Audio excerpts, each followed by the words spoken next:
Véronique. Ah oui, Véronique. Mais c'est Véro. Dans sa classe de 3e, une petite mais oui, blonde. on était ensemble en 5e C. Ah là là. Véro. Vous échangiez des bonbons, c'était formidable. Oui, mais elle Non, avait un non, râteau. Bonjour Véronique. Bonjour, mais nous n'étions pas en 5e. Non. Oh là là, Ni oh là là. petite, ni blonde. Non mais c'est très drôle de base quand on sait que Les Misérables ont été propulsés partout dans le cinéma français, également au César, etc. Donc ça, c'est déjà quelque chose qui m'étonne. Je ne pense pas. Les Césars, que c'est dans 2 semaines. Ouais. C'est ça, mais je pense pas que si c'était ce type de personne qui tenait le cinéma français en main, je ne pense pas que Le Misérable serait au bord de toutes les lèvres avec tant de louanges. Ensuite, je suis un peu lassé en permanence de voir des acteurs, actrices passer plus de temps à signer des tribunes et à faire des commentaires sur la vie du cinéma plutôt qu'à faire des films, qui est normalement leur métier. Et enfin, je suis aussi un peu énervé de cette hypocrisie permanente dans le cinéma. On voit maintenant partout, sur tous les plateaux, dans tous les grands journaux, dans plein de tribunes, des femmes qui disent « Ah oui, mais regardez le scandale sexuel et tout, mais on les soutient. » Mais quelle hypocrisie! La plupart étaient au courant. On a plein d'exemples comme ça aux États-Unis, des grandes actrices comme Meryl Streep qui étaient au courant, mais qui avaient pas de leur faute préféré... non plus. Non, mais c'est pas de leur faute, mais je veux dire, se faire passer comme ça pour le Jean Moulin de MeToo, alors que pendant des années, on a été spectatrice de ce genre de spectacle et qu'on a favorisé sa carrière plutôt que la vie de jeune femme, et ensuite se faire passer comme ça via des tribunes pour un peu une sorte de... Non, mais en général... Restons sur elle. Mais c'est la même chose, on s'en fout. C'est irrespectueux et honteux. C'est irrespectueux. Pourquoi ? Parce que les fenêtres des hôpitaux clignotent avec un SOS. Ils sont en grève depuis 1 an. Une infirmière psy a été poignardée récemment. Il y a l'affaire Squarneck sur la pédocriminalité. Je vous dis le contexte, je vous dis toutes les infos qu'on voit sur la pédocriminalité à l'hôpital.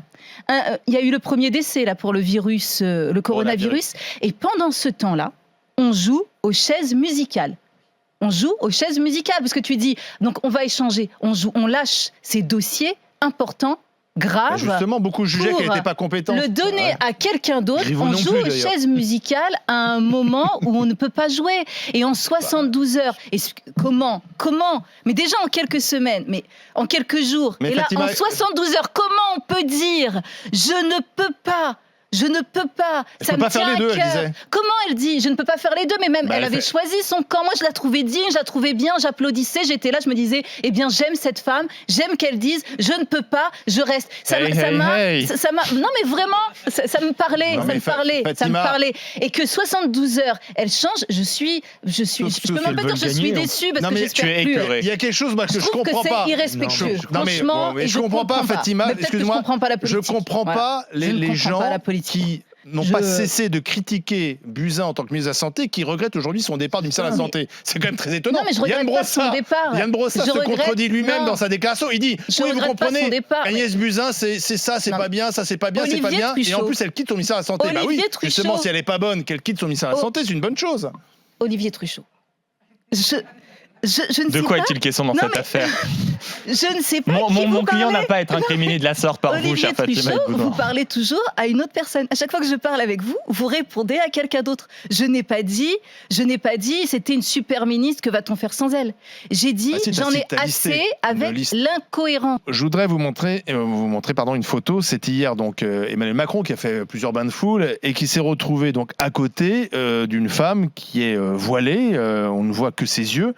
Un voile rouge et beaucoup ont dit on peut pas à la fois dénoncer le séparatisme et se retrouver à côté d'une femme. Alors qu'est-ce qu'il devait faire Emmanuel Macron ? En même temps il fait un bain de foule, il se retrouve à côté de cette personne, qu'est-ce qu'il devait faire ? Je sais pas, parce que quand un jeune apprenti l'interpelle pour trouver du travail, il lui dit traverse la route, elle lui rappelle pas la loi de 2010, il lui dit pas madame, comment osez-vous venir, en plus elle est en train de le filmer, en plus elle est en train de le filmer, ça me fait marrer, il dit rien, il parle comme si il l'avait vraiment vu, il l'avait vraiment vu. D'accord. Non, mais je pose la question. Je sais qu'il prend des photos avec des gens, il voit pas les doigts d'honneur, par exemple. Mais là, à la limite, on pourrait. Mais là, il peut pas nous dire qu'il la voit pas. Donc il leur dit dire quoi alors ? Le rappel à la loi. Il est le président de la République. C'est le président de la République. Dialogue avec cette dame. C'est le rappel à la loi, madame. Et non, mais je comprends même pas. Ça, c'est pas de la provoque, c'est la pure provoque de l'islam politique. Et le président de la République fait comme s'il ne voyait pas. Ça, c'est vraiment une insulte à la loi. Et le premier représentant de la loi dans ce pays pays, c'est lui, et il n'a pas fait respecter la loi devant une infraction. Il aurait dû lui dire de faire quoi? De rentrer chez elle, d'enlever son voile? Non, de rentrer chez elle. D'enlever le bas de son masque. Joël Dago-Siri. Ah mais Castaner, autant Olivier Faure, dans son intervention, il livre une analyse qu'on peut entendre. Oui. Et d'ailleurs, c'est à peu près celle que je partage sur l'analyse de la légèreté du chantage, du fait de faire attention à pas être tenu par faire ce type de vidéos, des choses comme ça. Et autant Castaner, pardon, mais c'est un manque de maîtrise de soi, un manque de tenue en tant que ministre. Il va livrer parce que là, accompagner quelqu'un dans ses divorces et des séparations, je vois pas ce qu'il y a de si extraordinaire, à révéler. On dirait qu'il a sous-entendre que peut-être ces divorces sont arrivés pour des raisons qui pourraient éventuellement être similaires. Tu vois, c'est ça. Moi, je l'entends comme ça. C'est ce qu'il laisse entendre. Oui, mais Olivier Faure n'a pas livré une analyse sur la morale, de moralité sur Benjamin Griveaux. Il a livré une analyse politique sur le fait qu'un élu doit faire attention parce que voilà. Faut pas être finalement en prise à un chantage. Exactement. Et lui, ce qu'il fait, il balance un dossier, mais c'est un manque de tenue. Alors, surtout qu'en plus, il veut défendre la vie privée de Benjamin Griveaux en dévoilant celle de son pote Olivier Faure. Non, de toute façon, Monsieur Castaner, vraiment, il n'est pas fait pour être ministre. Non, je t'assure.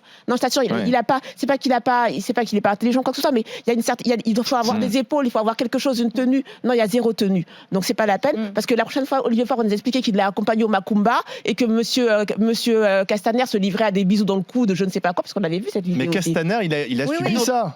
Souvenez-vous de l'image de Castaner. Mais oui, mais c'est pour ça. Mais c'est pour ça. C'est ça. C'est n'importe quoi. Tiens, Maître Golnadel, quel est ton regard sur cette affaire? Un regard prudent.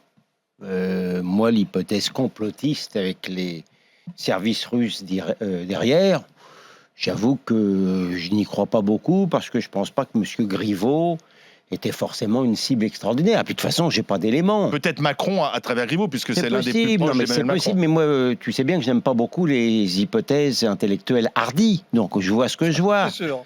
Bon, voilà. Bon, donc le rôle de mon excellent confrère Juan Branco, j'ai bien compris au moment où s'est déclenché tout ça qu'il faisait un peu l'apologie de ce qui se passait, mais je n'ai aucun élément qui me laisse à penser qu'il a donné la main véritablement à cette affaire. On ne sait pas. Ce qui intrigue, c'est que le site qui a été mis en ligne par cet activiste russe est écrit en français parfaitement, alors que lui, il parle à peine français. On se dit que, est-ce qu'il a fait ça tout seul?